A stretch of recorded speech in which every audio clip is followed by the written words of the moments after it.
the button.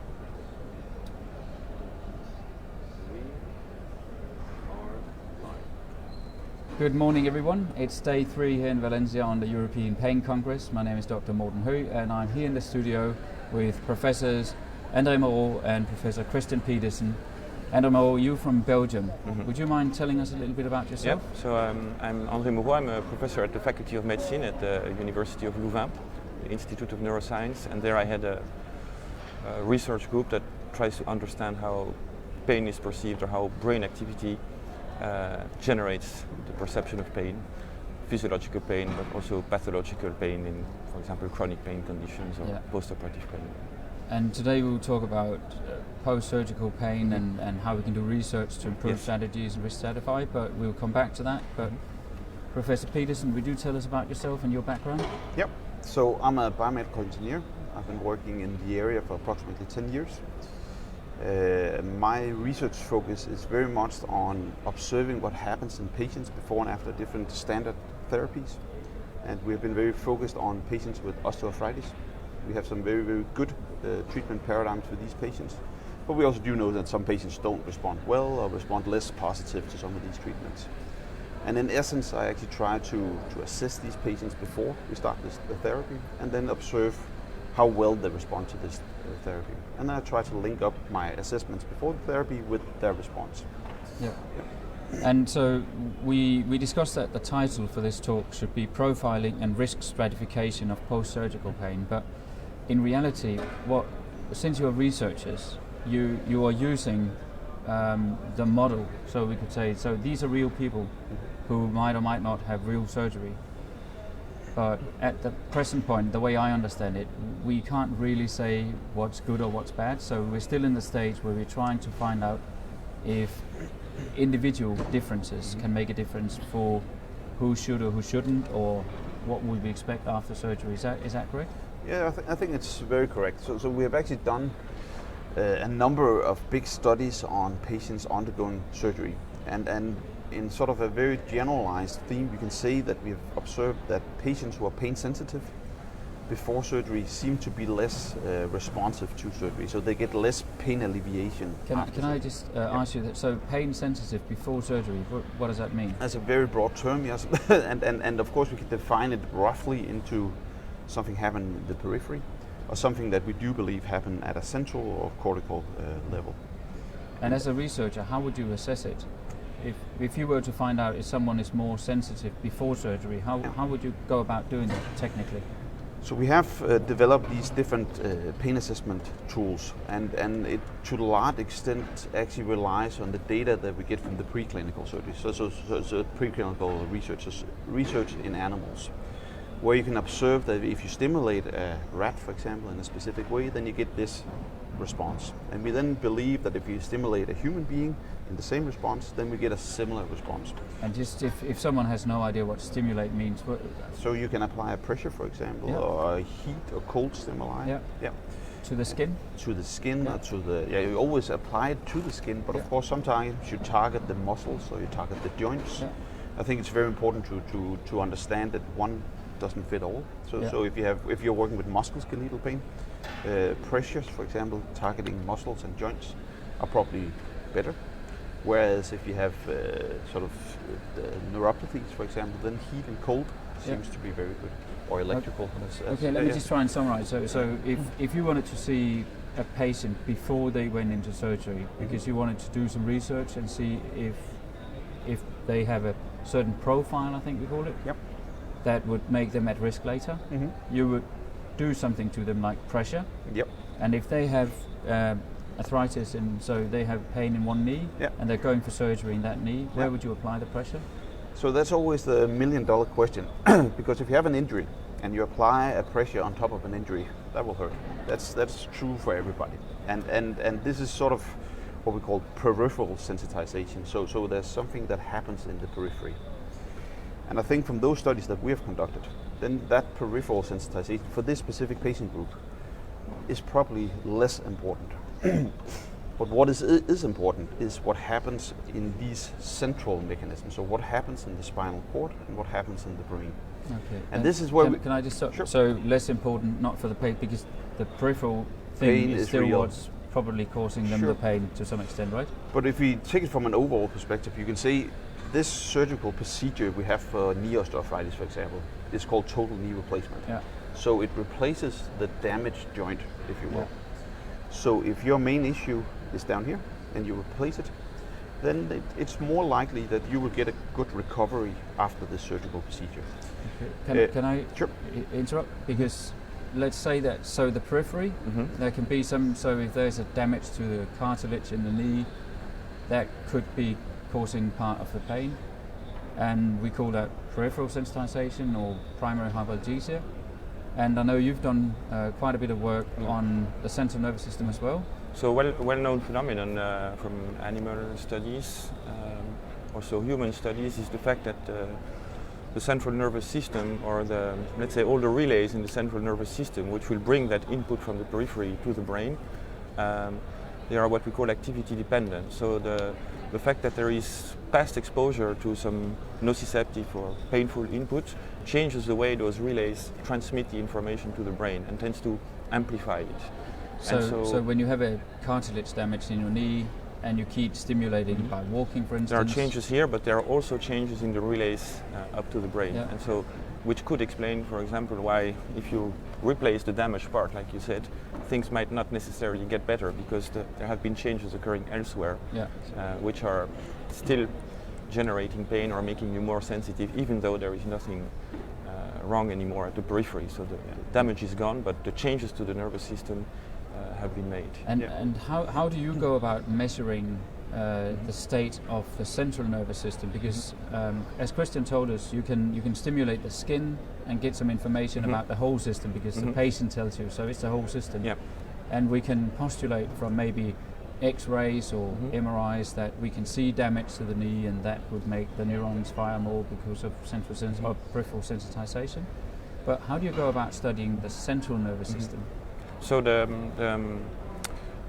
what we can do is actually sort of mimic what happens to see how the central nervous system changes when it's exposed to nociceptive input from the periphery. And you can apply this nociceptive input experimentally. It's actually quite easy. You just apply an electrode, so metal contacts on the skin, to activate the nociceptors, the pain receptors, and you can generate an experimental stimulus.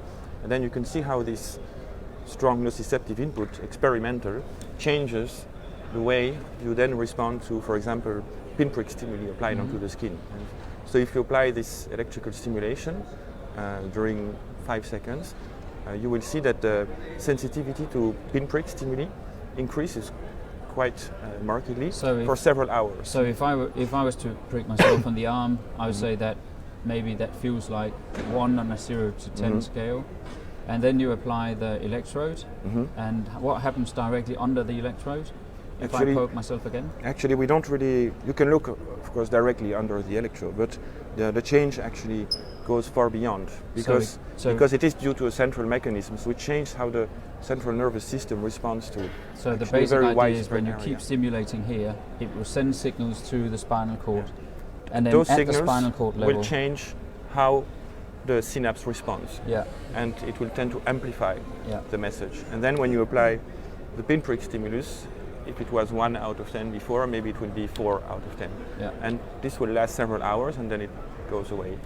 And we believe that this enhancement is really a way to measure the susceptibility of an individual to develop this sensitization. So let me just try and sum up here. So we believe that when people have, for instance, osteoarthritis in the knee, there is something in the knee that could drive what we call nociception, and that might hurt and it might not hurt.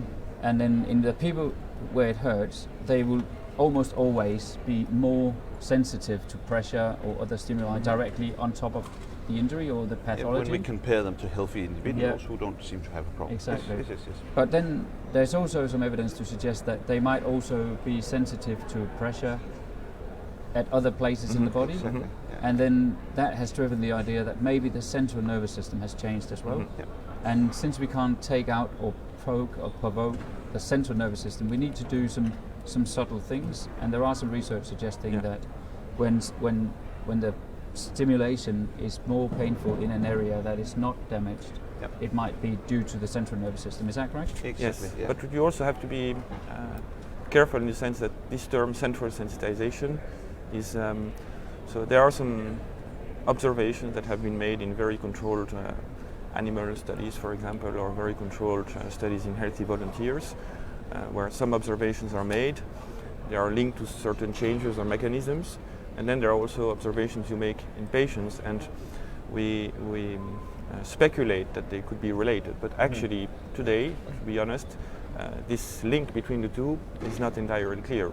It could be a mechanism explaining, for example, why some patients develop persistent post-operative pain, but there is no clear demonstration of that yet. But in essence, this is how science works, isn't Yes, it? So exactly. you build upon the science that exists, Mhm. and then you try to see where could that take us.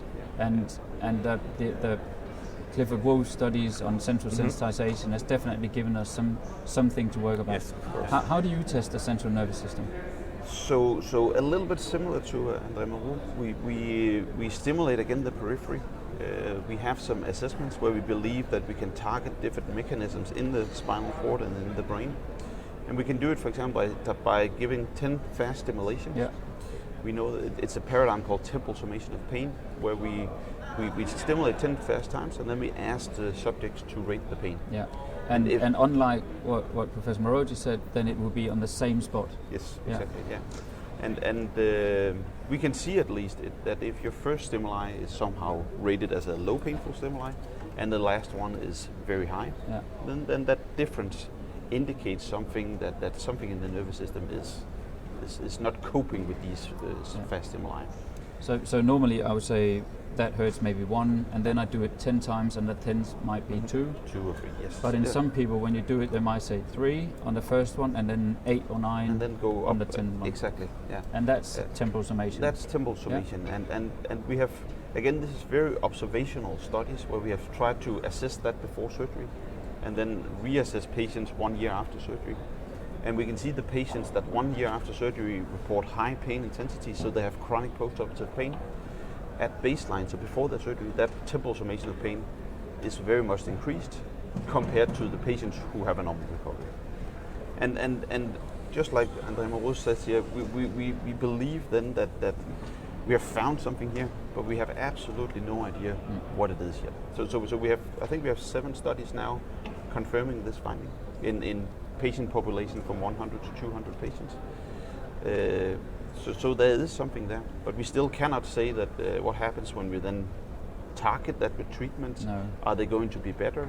That's the research that will continue from now on. Yeah.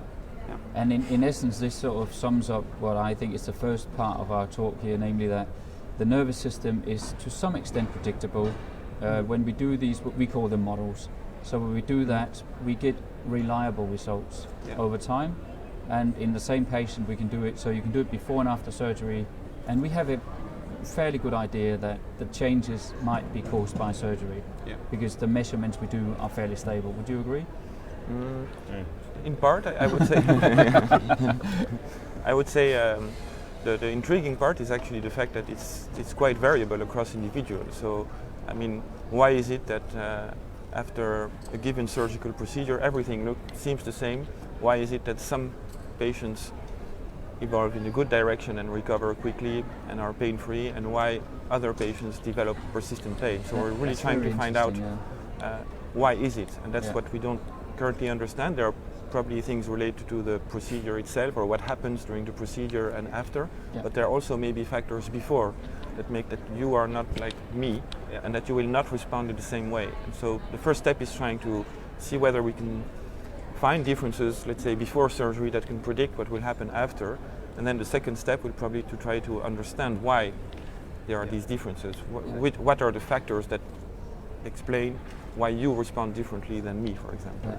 And I know, Professor Petersen, I know you've been doing some research on this, on the variability. And is it, do you know, is everyone who has surgery, so we use surgery when it's relevant, and sometimes afterwards some people develop pain, but do you have any idea how many people develop pain after surgery? So it's very surgical specific. So let's take knee osteoarthritis as we discussed before. It's well estimated that approximately 20% of patients after 1 year after surgery will have chronic post-operative pain. So 1 out of 5. And for other procedures, it's much lower. Yeah. From some other procedures, it's higher. And as you said, so the interesting thing would be, could we spot those 5 people? Yes, exactly. And I would say that this idea about sensitization and sensory profiling is, of course, a very interesting topic, and it's something that we're dealing a lot with. But it's one out of multiple ranges of different things. Yeah. We know that cognitive factors are very important. Some people are studying epigenetics. That seems to be important. So it's very important when we're discussing this to say that this is one fraction of profiling, but there are multiple other things. But again, this seems to be the premise of all research. Yes. You can't look at everything at once. But one because it's difficulty too is that complex. usually everything interacts with each other. So And you mentioned cognitive factors. Maybe just on a side note, but you authored a very interesting paper some time back where the basic assumption was that when we have nociception, it goes to the brain, and then this activation pattern in the brain is what causes the pain, relates to pain. Mm-hmm. But you did some studies suggesting that's not the case. Yeah.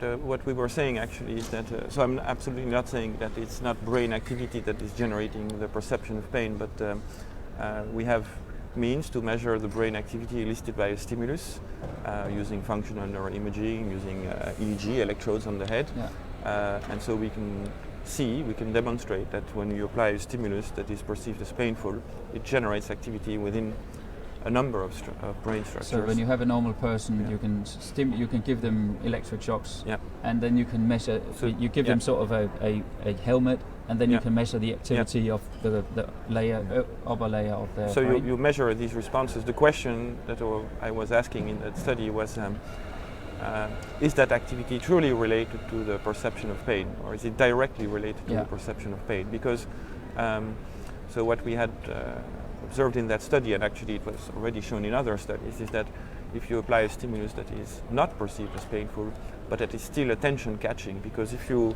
experience sudden pain on your arm, well, it will capture your attention. And if you apply, for example, a loud auditory stimulus, it's not perceived as painful, but actually generates a very similar pattern of activity. So the question we were asking was, maybe that actually a great part of the activity that we are currently sampling with those techniques is not truly related to the perception of pain, but to more general phenomena, and so that there might not be a direct link between the two, and that you should be cautious if you want to use those measures to, for example, objectively measure pain, like sometimes. So I think that one of the take-home messages was that the brain is interested in saliency, so changes in the environment. Yes. And that fits perfectly into what you were saying before. There's so many things that can cause or relate to the pain, but we need to study some bits at a time, don't we? Exactly, and that was actually where I was going at, that we now have these observational studies, but we really need to understand what is going on. And what you were pointing at is that we have done some studies trying to see how do these things connect, and can some things, like you say, become more sensitive to than other things. And there are multiple different things. Like for instance, we've just done a study on healthy subjects, which we kept awake for 24 hours. And if you keep healthy subjects who have normal responses to these different sensory profiles, keep them awake for 24 hours, the system goes crazy. So and basically, just staying awake. Staying healthy awake, people, staying awake. That causes huge impacts on the entire system. And I'm not saying that patients with chronic pain are staying awake constantly. No. But we do know that 50% of chronic pain patients suffer from poor quality of sleep. And so maybe something as simple as sleep will have a massive effect on these things. And before we start treating these sensory profiles, which some people here are suggesting we should, we really need to be careful, because we need to understand what is actually going on here. Yeah. Is it just the fact that people are fatigued or stressed out or sleep deprived? Or what is actually the cause of these things? And some people are suggesting very advanced pharmaceutical interventions. And maybe that's the way we should go. I don't know. But we should be careful before starting with these things. I think you would agree with me when I say that human beings are very complex. So simple solutions to complex problems might not be good solutions to some extent. But this actually takes us into the final thing I want to talk to you about is fragility. So are some people more at risk? So could it be that a person who has had pain for some time, maybe due to osteoarthritis, before they went to surgery, could they be more fragile if they also had poor quality of sleep, for instance? Is $1 million question. yeah, but is this part of the profiling that you want to do? Yes. And so we want to look at there is the step of linking the profile with the outcome, for example, how they evolve after surgery, and then there is the question of establishing links between the profile and other factors like quality of sleep or anxiety, or actually many other factors. And one of the difficulties is that they all tend to interact with each other. I mean, if you're very anxious, you're not going to sleep as well. If you have pain, you're not going to sleep well, you're going to be more anxious. And so often, all of these factors tend to co-vary, and so it's sometimes difficult to identify what is actually driving what. And I appreciate the fact that you're doing this research because we need that, and also I know that you're not treating these patients, but if there was any take-home message in the science as it is now, currently, is there anything you could say that would be good to have in the back of your head if you are being asked if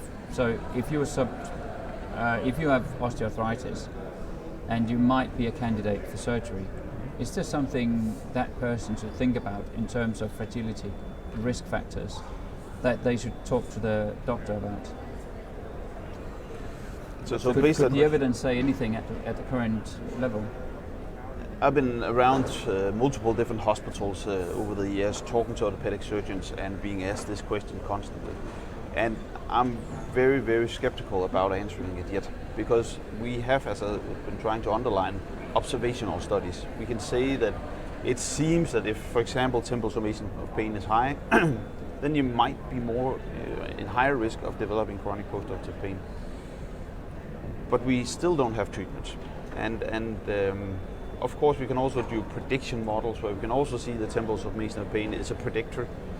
But we still don't know if we change it, if we then decrease temporal summation of pain, will they then be better off? There's absolutely no evidence of that. It might be something that's just that you have more temporal summation of pain than I do, and if you are then undergoing surgery, then you might be more likely to have chronic post-operative pain. So I'm a little bit hesitant to actually answer this. What I do believe is important is to get the knowledge out there. Yeah. It's also important to make a distinction between what we call group level differences. Yes. So if you show that, for example, what do you mean when you say group level differences? Group level, I mean that, for example, on average, let's say people that are more anxious as compared to people that are less anxious will tend to develop less post-operative pain. That is true on average. Yeah. But if you then look at each individual, there is a lot of variability within each group. Yeah. So this doesn't allow you to conclude that if you have this is how you will evolve. Exactly. So it's important to take this into consideration. Yeah. So I would say at this stage, depending on, let's say, how you would profile yourself, you can still not really predict how that individual will evolve. So that could be one. So currently the research is ongoing. It's not just around the corner, is it? It's still very complex, but there are some solid ideas. I do want to end off on a positive note. So let me just come back to one of the studies I know you've been involved in Aalborg, where they actually did some of these profiling before surgery, and then some patients came out after having knee replacements, and they were happy about it. Yeah. And what happened to the profiling in them? So there are studies suggesting that they will normalize. So see, they tend to be more towards what we will consider normal. Yeah. And we have to end up on a positive note. I would also say that there are also studies not suggesting that. Yeah. And that's why it is so complex. Like research, and especially this research where there's so much variability. Even though we assess hundreds of patients, we might still be undersampled. Like we might even not even take in enough subjects to actually prove what we want to prove. So you can actually find something, but because there's not enough people involved in these studies, then it might not be what we find in the real world, so to speak. Yeah. But again, with research, it is something. Sometimes also it's a pragmatic approach. Like these studies that we conduct, they take 4 to 5 years, and of course you could set up a study, wait 4 to 5 years, get the results, set up another study. But then, as a researcher, you we tend to be very energetic and try to like set up multiple things. So we try to do these things, and then we have sample sizes where we can assess patients, where we know we can finalize it within a couple of years. Yeah. So we can get some knowledge out from that. Yeah. Yeah, Do you have any final comments? Yeah, I think there is a very positive note in the sense that there is really a lot of effort ongoing in trying to understanding better the factors that will predict the outcome, and so this can actually lead to more personalized medicine, so where you can actually tailor the treatment, the approach, the intervention in such a way as you maximize the probability that things will go well. And also the different methods that we mentioned, they are currently being used or developed as biomarkers that could be used also for drug development. So to try to rapidly find out whether, for example, a new drug acts on the pain pathways, acts on these mechanisms, and then to decide whether or not you go further on in the development. So it's maybe not a positive note just for today, but for tomorrow, I think. I want to thank you both. It's been really interesting, and I just want to compliment you on not extrapolating into the clinic, because it's so difficult to talk about science that is done on patients and not talk about how to treat them. Mm-hmm. But I think you've done a marvelous job, and I hope that everyone's enjoyed it. I did enjoy it. Thank you very much for coming. Thank you.